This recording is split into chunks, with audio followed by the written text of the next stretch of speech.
Jangan lupa like, komen, dan subscribe channel YouTube TVRI Bengkulu. Dan jangan lupa nyalakan notifikasinya. Oke pemirsa, kita lanjutkan lagi obrolan kita pagi ini bersama dengan Bang Denny Setiawan, Koordinator Langkah Mengabdi, gitu. Bang Denny, gitu kan, tadi sudah berbicara tentang proses mungkin rekrutmennya juga nih. Aku pengen gali tentang kegiatannya. Kegiatan di sana berapa hari Bang Den? Kalau di Enggano sendiri kurang lebih kita ada 8 hari ya.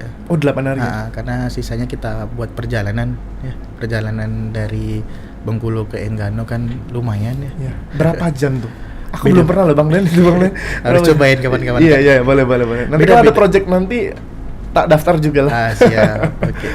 Kemarin kita berangkat jam 7 malam, 7 sore ya. Sampai sana itu kurang lebih kita di jam 5 sore. 5 sore. Iya, jadi muter. Itu berarti hampir 22 jam ya? Bener, karena pas berangkat itu cuacanya emang kurang baik.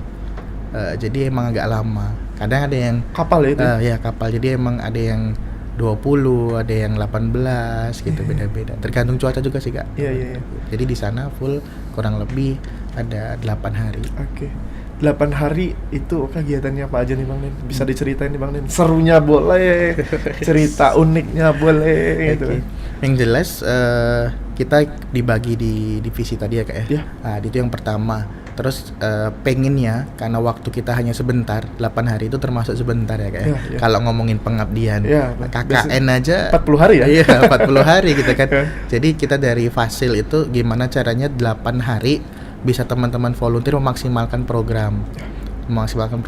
Yang kedua, dan dapat kekeluargaannya, baik bersama volunteer maupun sama masyarakat gitu. Jadi full dari pagi ke sore kita buat agenda program divisi masing-masing, dari sore ke malam kita buat agenda internal gitu.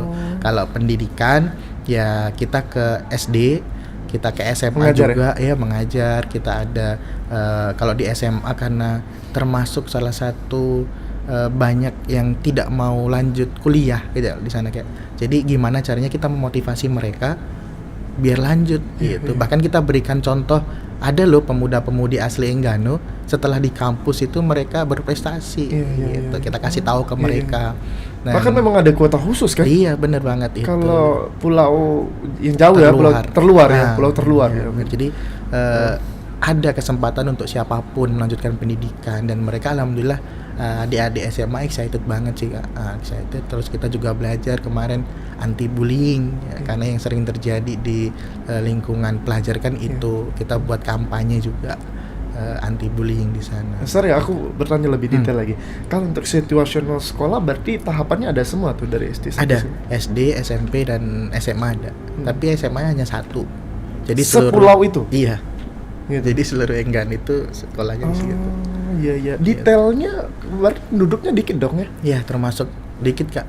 Karena emang ada 6 desa ya. Oh, ada 6 desa dan itu hanya sejalur gitu. Lurus gitu. Iya. Oh, situasional di sana seperti itu ya. Bener banget. Kayak gitu. Oh, terus lagi kegiatan kalau apa kegiatan lagi? lainnya ada media teknologi ya. Gimana caranya kita sebenarnya Enggano itu udah tahu ya, masyarakat luar tuh udah tahu terkait Enggano, beberapa pun juga udah ada Instagramnya sendiri Pulau Enggano, tapi ada beberapa hal yang pengen kita ekspor lagi. Jadi pengen Enggano tuh bisa lebih terkenal gitu lah bahasanya, dikenal oleh orang-orang lain. Jadi kita buat profil desa kemarin bareng Pak Camat, bareng Kapolsek dan Ramil, TNI AL ngumpul jadi satu. Gimana caranya kita buat profil desa yang menarik nih Pak. Gitu. Untuk nilai jual Enggano juga? Iya bener banget. UMKM di sana membantu UMKM dan lain sebagainya. Salah satunya di bidang ekonomi kemarin kita juga bantu. Di situ kan banyak pisang, komoditinya pisang. Gimana caranya keripik pisang ini bisa bervariasi dan bisa dijual di tempat yang lain gitu. Karena kalau dijual di Enggano sendiri rata-rata semuanya udah punya pisang masing-masing. Ya segitu-gitu aja lah ya. Jadi Gimana, kita gimana cara buat mereka ada label halalnya, ada produknya, ada mereknya, ada kemasannya yang menarik, packagingnya gitu, biar bisa ya itu masih berlanjut sampai sekarang. Gimana caranya biar terjual di daerah-daerah lain. Terus yang lain kesehatan ini kita yang jelas kemarin kita ke sekolah juga untuk anak-anak pola hidup bersih dan sehat, stunting ya, gimana caranya biar dapat olahan makanan yang pas dengan lingkungan sekitar gitu. Dan terakhir ada cek kesehatan. Bagaimana tuh antusias mereka? Mungkin anak-anak kecil ya rata-rata mungkin kalau pengabdian pendidikannya gitu kan kayak gitu. Ada satu momen yang pengen aku ceritain Kak, di tengah pengabdian itu kita kan bertepatan dengan 1 Muharram ya. Nah, jadi selama 1 hari dari pagi sampai malam itu kita ngumpul bareng sama anak-anak, pemuda desa, masyarakat dan pemerintah setempat gitu. Agendanya ngapain? Yang pertama kita ada potong sapi waktu itu di sana.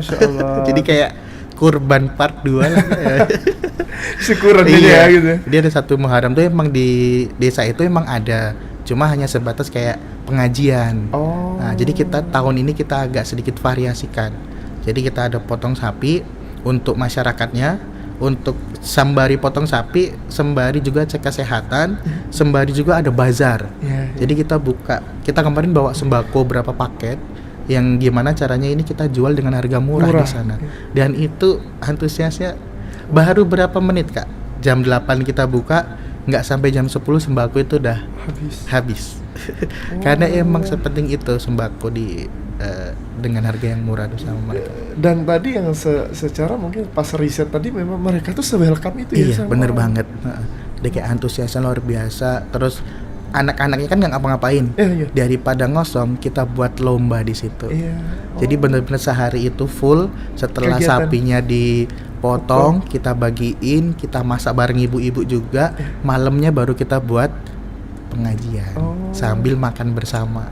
Masya Allah. Dan itu kita undang semua warga, terus TNI, Polsek, Pak Kades, Pak Kadun, dan alhamdulillah. Dan karena waktu itu kebetulan ada anak-anak KKN ya, itu padahal nggak kita undang, kita nggak tahu karena sekernya mereka di mana, tapi mereka tahu informasi itu dan datang. Ikut bantu juga. Jadi ada satu momen tuh yang sebentar tuh aku terdiam melihat semua warga tuh bergerak gitu ya, Kak.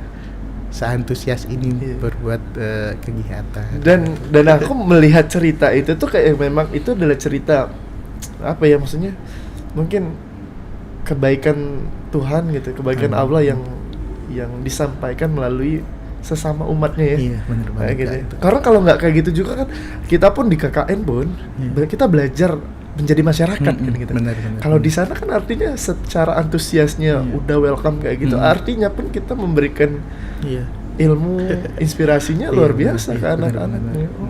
Masya Allah gitu. Berarti secara komoditi orang-orang Enggano apa pekerjaannya? Perkebunan ya Kak. Kebun ya? Dan juga nelayan. Kalau bergantung ke alam lah ya? Bener banget. Jadi kalau nggak badai gitu aman, mereka pada cari ikan gitu. Tapi kalau badai ya mereka ada padi juga di sana, ada padi. Tapi padinya padi darat, pisang, kopi. Tapi tetap mungkin secara konvensional ya belum bisa banyak teknologi yang digunakan. Karena secara transportasi juga 22 jam ya. Iya. Wah, luar biasa tuh kalau mereka mau keluar dari pulau itu ya gitu. Sayur pun masih dari luar, Kak. Sayur pun masih dari luar. Jadi di hari-hari terakhir itu kapal nggak masuk. Kita juga kehabisan barang stok makanan. Kita keliling dari desa ujung sampai ujung desa lagi untuk beli sayur. Habis, Pak, kapal nggak masuk hari ini. Sama semua jawabannya. Jadi itu berarti kayak gimana tuh bertahannya? Kan banyak 47 orang, Bang. Akhirnya tadi bener-bener 1 hari khusus sebelum pulang kita buat program baru, Kak.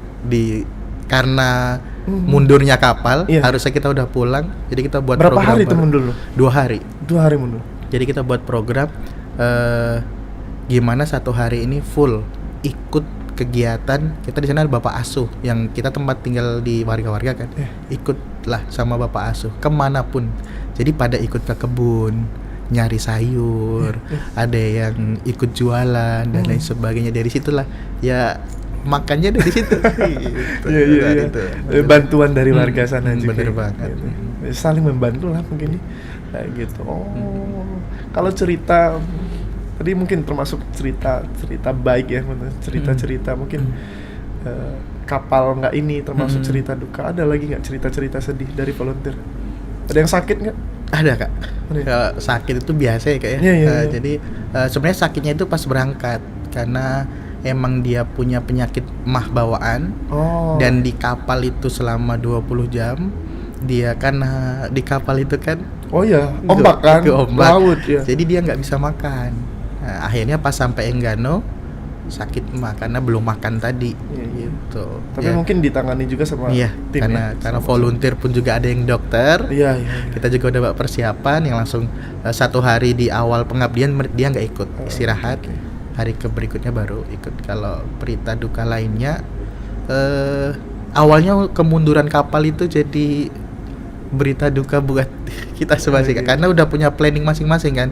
Ada yang harus kuliah, harus ada yang kerja dan lain sebagainya. Karena berbagai background kan. Iya. Tapi akhirnya setelah dijalanin, ada juga kegiatan yang ternyata itu ada hikmahnya loh. Setelah kita diundur, kita bisa ada kegiatan bareng sama keluarga.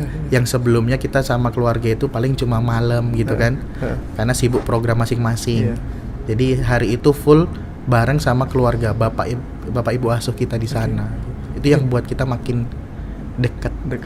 Kalau turning point masalah yang ada di Enggano nih, selama 8 hari ininya, apa nih poin turning yang bakal kayaknya Enggano tuh memang harusnya kurangnya ini dan solusinya ini apa?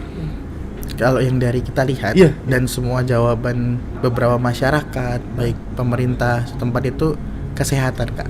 Kesehatan ya? Ya, di situ belum ada dokter tetap, yang dimana paling seminggu sekali atau bahkan sebulan sekali dokter itu masuk. Apa yang terjadi ketika ada orang yang sakit, dia harus nunggu dokter itu. Bidan desa kayak gitu? Bidan ada, cuma terbatas ya? Dan akhirnya kalau yang sakit parah, banyak yang dia itu hanya nunggu dokternya nggak hadir, dan akhirnya dia meninggal. Ada juga yang harus dibawa ke Bengkulu menunggu pesawat. Pesawat seminggu cuma ada 2 kali. Iya. Berarti itu salah satunya kesehatan. Poin masalah yang ini bener banget dilihat ya. Dan semoga juga stakeholder melihat nih, amin. Bagaimana pengabdian dari seorang Bang Denny Setiawan untuk bisa ikut membantu juga nanti di project-project selanjutnya. Ditahan dulu ceritanya gitu kan. Untuk para pemirsa jangan kemana-mana, tetap di Opini Obrolan Pagi Ini.